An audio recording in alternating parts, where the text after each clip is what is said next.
My dear children, pre-final examinations 25 English for 10th class, grammar and vocabulary discuss చేద్దాము.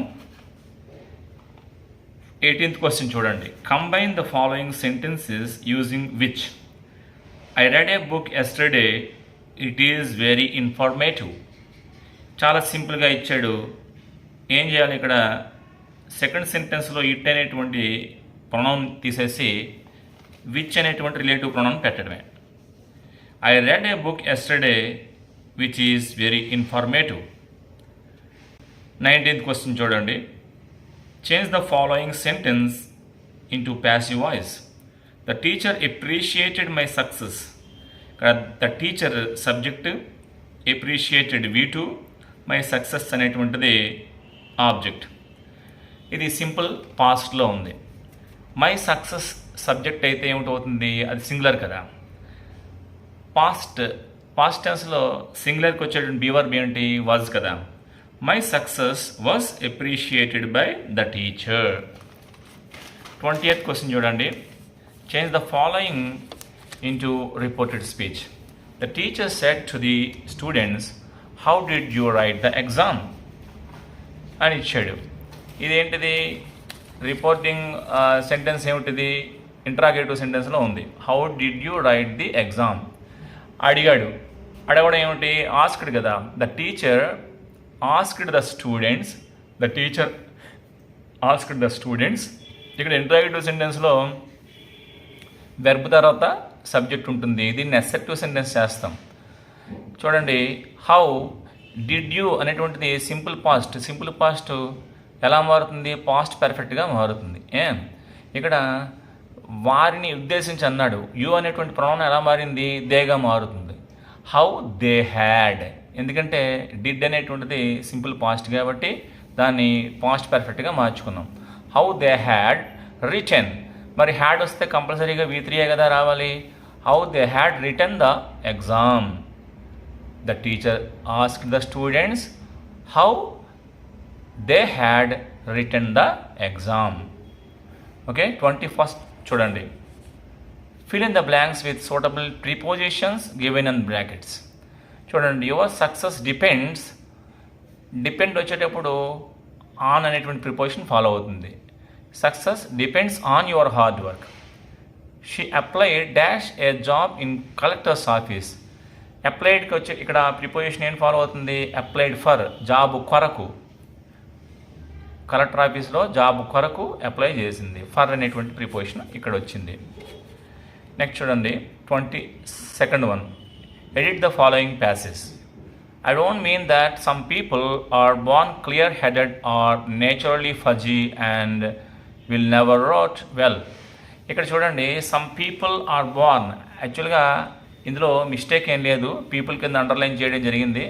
Some people are born clear headed and some people and others అవసరం లేదు. ఇక్కడ people అనేటువంటిది add mark ఇస్తాడు, ఎందుకంటే అది mistake ఏం లేదు అక్కడ. నెక్స్ట్ చూడండి, naturally fuzzy and will never wrote well అన్నాడు. నెవర్ వచ్చిన తర్వాత V1 కదా ఫాలో అవ్వాలి. Never go, never write. Never వచ్చిన తర్వాత ఇప్పుడు కూడా V1 రావాలి. Never write well. రోట్ బదులు ఏం రాస్తాం? V1 రాస్తాం. వెర్బ్ 1 రైట్ రాస్తాం. ఇక్కడ never write well. Thinking clearly is a conscious act that writers must తర్వాత ఫోర్స్ రాకూడదు, V2 రాకూడదు, V1 రావాలి. Must force on themselves as if they were working on any other project that requires logic. Making a shopping list or doing an algebra problems. Algebra problem ఇక్కడ an అనేటువంటి article ఇక్కడ వచ్చింది కాబట్టి అది ఒకటేనే సూచిస్తుంది. ఇక్కడ యాన్ ఆల్జిబ్రా ప్రాబ్లమ్స్ అనం. ప్రాబ్లమ్ సింగులరే వాడాలి అక్కడ. ఎందుకు? యాన్ అనే ఆర్టికల్ ఇక్కడ ముందు ఉంది కాబట్టి. యాన్ అంటే ఒకటి కదా. యాన్ ఆల్జిబ్రా ప్రాబ్లమ్, అంతేగాని ప్రాబ్లమ్స్ కాదు. ఈ విధంగా మీరు ఫిల్ చేసుకోవాలి. నెక్స్ట్ చూడండి, fill in the blanks with suitable articles. 23rd question. Dash landlord and his wife were up very early in the morning. చూడండి, ఇక్కడ స్పెసిఫిక్గా మెన్షన్ చేస్తున్నాం కాబట్టి the landlord and his wife. అక్కడ ద అనే article వస్తుంది అక్కడ, ఎందుకంటే అక్కడ స్పెసిఫిక్గా మెన్షన్ చేస్తున్నాం. ఏం she uttered dash cry of joy. ఇక్కడ సంతోషంతో కూడినటువంటిది జనరల్గా ఏ క్రై ఆఫ్ జాయ్, ఇక్కడ ఏ అనే ఆర్టికల్ వచ్చింది. Next, change the following into repeated action in the past using would or use to. When we were young we believed there were ghosts. జనరల్గా ఇది చాలా సులువైన ఆన్సర్. మనం యూజ్ టుని ఎక్కువగా ప్రిఫర్ చేస్తే బెటర్ దీనికి. వెన్ వీ వర్ యంగ్, మేము యువకులుగా ఉండేటప్పుడు, వీ బిలీవ్డ్, ఇక్కడ పాస్ట్ వెర్బ్ ఏంటి బిలీవ్డ్, దాన్ని B1 ఏంటి బిలీవ్. ఇక్కడ బిలీవ్డ్కి V1 రాయడం వస్తే చాలు ఆన్సర్ చేసేసినట్టే. We use to believe there were ghosts. When we were young we use to believe there were ghosts. ఇక్కడ నేను చేసిందల్లా ఏమిటి, బిలీవ్డ్ని బిలీవ్ V1గా మార్చాను, దాని ముందు యూజ్ టు పెట్టాను అంతే. వీ యూజ్ టు బిలీవ్, ఏదైనా సరే యూజ్ టు రాస్తే better. Next, my uncle spend his holidays by the sea. ఇక్కడ చూడండి, ఇక్కడ మెయిన్ వెర్బ్ ఏంటి స్పెంట్. స్పెంట్కి V1 ఏంటి స్పెండ్, దాని ముందు యూజ్ టు పెట్టి అని సరిపోతుంది. My uncle use to spend his holidays by the sea. My uncle use to spend his holidays by the sea. మనం చేసిందల్లా ఏమిటి, స్పెంట్కి V1 ఏమిటో చూసాము, స్పెండ్, దాని ముందు యూజ్ టు పెట్టాము అంతే. My uncle use to spend his holidays by the sea. Next చూడండి 25th one. Rewrite the sentences into a single sentence using noun modifiers. I bought a boat, it is a big one, it is a motor boat. చూడండి, మనం దేన్ని modify చేయాలి, బోట్ని. రెండో సెంటెన్స్లో ఉన్న adjective ఏంటి big. మూడో దాంట్లో ఏముంటుంది మోటార్ కదా. ఇక్కడ సింపుల్గా ఏం చేయాలి, ఏ తర్వాత a big motor boat. I bought a, రెండో సెంటెన్స్లో ఉన్న బిగ్, మూడో సెంటెన్స్లో ఉన్న మోటార్, అక్కడ boat. I bought a big motor boat అని రాస్తే 1 మార్క్. అలాగే he made a speech, it was an inspiring speech, it was a long speech. చూడండి, ఇక్కడ రెండో సెంటెన్స్లో ఎన్ ఇన్స్పైరింగ్ స్పీచ్ అన్నాడు. అలాగే మూడో సెంటెన్స్లో లాంగ్ స్పీచ్ అన్నాడు. ఇక్కడ లాంగ్ స్పీచ్, ఇన్స్పైరింగ్ స్పీచ్. ఇక్కడ చూసినట్లయితే ఇక్కడ స్పీచ్ అనేదాన్ని మాడిఫై చేయాలి. A long inspiring speech. ఇక్కడ లెందీ స్పీచ్ కదా, a long, he made a long inspiring speech. కొంతమంది పిల్లలు he made an inspiring long speech అని కూడా రాశారు, వాళ్ళకు కూడా మార్క్ ఇవ్వచ్చు. అన్ ఇన్స్పైరింగ్ లాంగ్ స్పీచ్ అని రాసినా సరే మార్కు ఇవ్వడం జరుగుతుంది. 26th question. Give a suitable advice for the situation given below. Your friend is coming on a bicycle to school. Suggest him or her to continue for good health. ఏమని suggest చేయాలి, continue for good health. Continue చేయమన్నాడు, ఏమిటి సైకిల్లో వచ్చేటువంటి పని continue చేయమన్నాడు. You should continue coming on a bicycle to school for good health. చాలా సింపుల్గా ఏమిటి, యూ షుడ్ తప్పకుండా ఏమిటి కంటిన్యూ చేయాలి, you should continue coming on a bicycle to school for good health. అన్నీ అక్కడే ఉన్నాయి. మనం ఏం చేసాము, యూ షుడ్ పెట్టాము, దాని తర్వాత V1 ఏంటి ఇక్కడ కంటిన్యూ. ఏం చేయమని సజెస్ట్ చేయాలి, కంటిన్యూ చేయమని చెప్పాలి. యూ షుడ్ కంటిన్యూ, ఏమిటి కంటిన్యూ చేయాలి, coming on a bicycle to school, cycle మీద స్కూల్కి రావడానికి కంటిన్యూ చేయవయ్యా. దేనికోసం, ఫర్ గుడ్ హెల్త్. అన్నీ ఇక్కడే ఉన్నాయి, నిదానంగా ఆలోచించుకొని రాయాలి. You should continue coming on a bicycle to school for good health. Okay, దానికి 2 మార్కులు. నెక్స్ట్ చూడండి, ఇక్కడ 27th question చూడండి. Read the following paragraph and write the synonyms of the underline words choosing the words given in the box. Max was slender. Slender అంటే ఏంటి, నాజుగ్గా ఉండడం. A little less than tall, ఇది detective నవల్లో వస్తుంది కదా, లెసన్లో వస్తుంది కదా ఇది. మ్యాక్స్ వాజ్ స్లెండర్ అంటే ఏంటి, ఇక్కడ ఎలా ఉన్నాడు, లీన్గా ఉన్నాడు. Little less than tall. Slender అంటే ఇక్కడ నాజుగ్గా ఉండడం. ఇక్కడ రిలేటెడ్ వర్డ్ ఏమిటి, లీన్ ఉంది. స్లెండర్ అంటే ఏమిటి, లీన్, పల్చుగా, నాజుగ్గా అన్నమాట. అలాగే with features that suggested slightly the crafty pointed countenance of a fox అన్నాడు. విత్ ఫీచర్స్ అంటే లక్షణాలు, that suggested slightly crafty pointed countenance of a pox.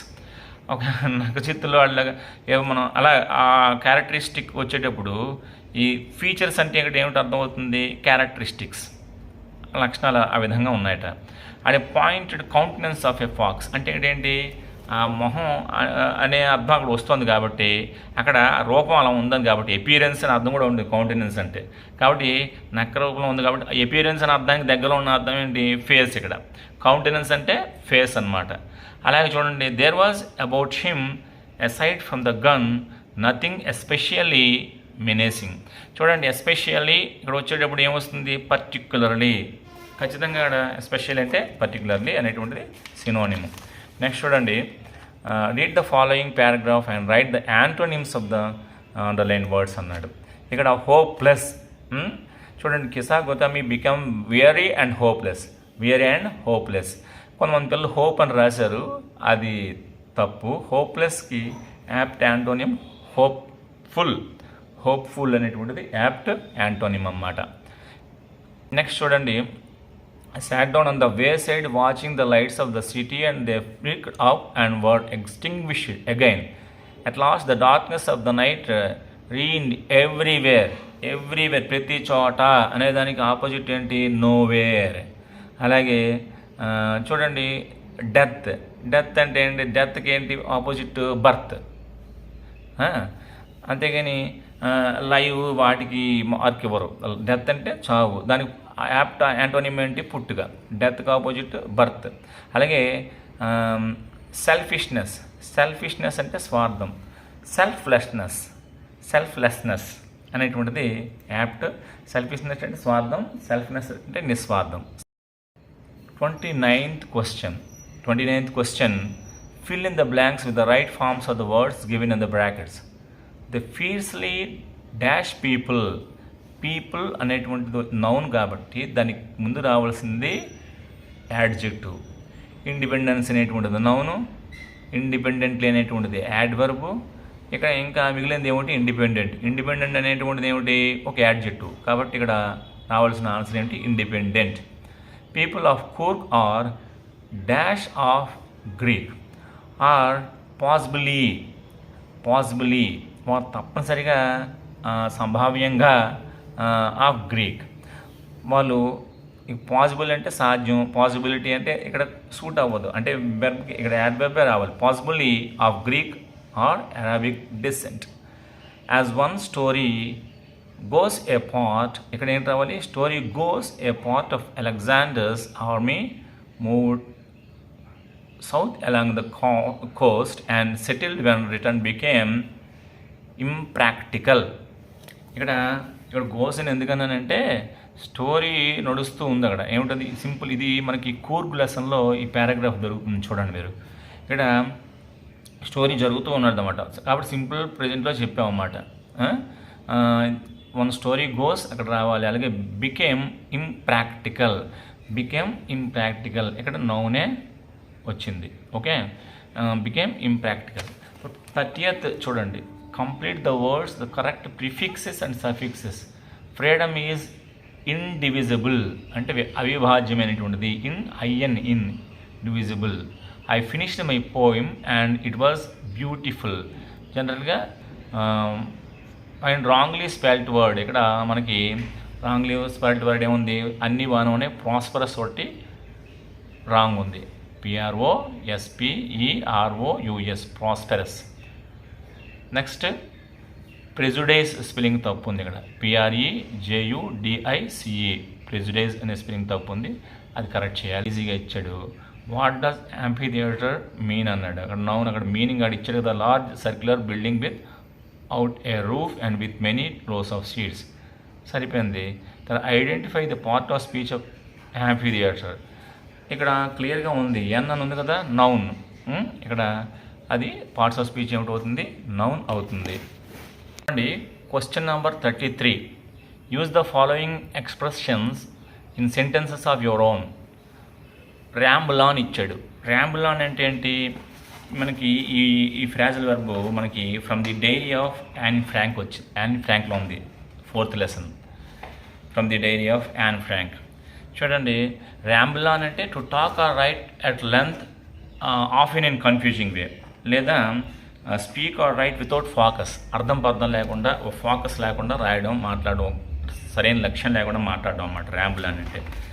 So మనకేం రాయడం లేకపోతే what are you rambling on about, లేదా Shruti rambled on in her speech, I could not understand. ఒక వాక్యం, చిన్న వాక్యమైనా రాయాలి. మనకి అంతగా కష్టం అనుకుంటే Madhavi rambled on something I could not understand. సింపుల్గా చేయొచ్చు ఓ వాక్యం, సింపుల్గా ఓ సెంటెన్స్ కూడా రాయాలి. చూడండి, ఇంకోటి ఇడియోమేటిక్ ఎక్స్ప్రెషన్ ఇచ్చాడు. For ages. ఫర్ ఏజెస్ అంటే ఏంటి? చాలా కాలం వరకు అని అర్థం వస్తుందన్నమాట. I haven't been to his house for ages. For ages అని అంటే అర్థం రాయాలి. అర్థం ఏంటి? For a long time. I haven't been to his house for ages. నేను చాలా కాలం నుంచి వాళ్ళ ఇంటికి వెళ్ళలేదు. సింపుల్ సెంటెన్స్ వెతుక్కొని రాస్తే సరిపోతుంది. ఏది రాయకుండా వదలకూడదు. I haven't been to Vizag for ages. Vizag వెళ్ళి చాలా కాలం అయింది నేను. I haven't had sweets. I haven't had sweets for ages. నేను స్వీట్స్ తిని చాలా కాలం అయింది. మనం ఆ విధంగా రాయొచ్చు. అలాగే calm down.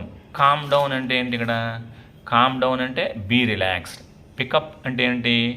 Take something from the ground. అలాగే బ్రేక్ డౌన్ అంటే ఏంటి? Stop working. Lorry break down అయింది, కార్ బ్రేక్ డౌన్ అని అంటున్నారు కదా. బ్రేక్ డౌన్ అంటే స్టాప్ వర్కింగ్. వేకప్ అంటే మేక్ సమ్వన్ అవేక్. ఇవి grammar and vocabulary answers. Thank you.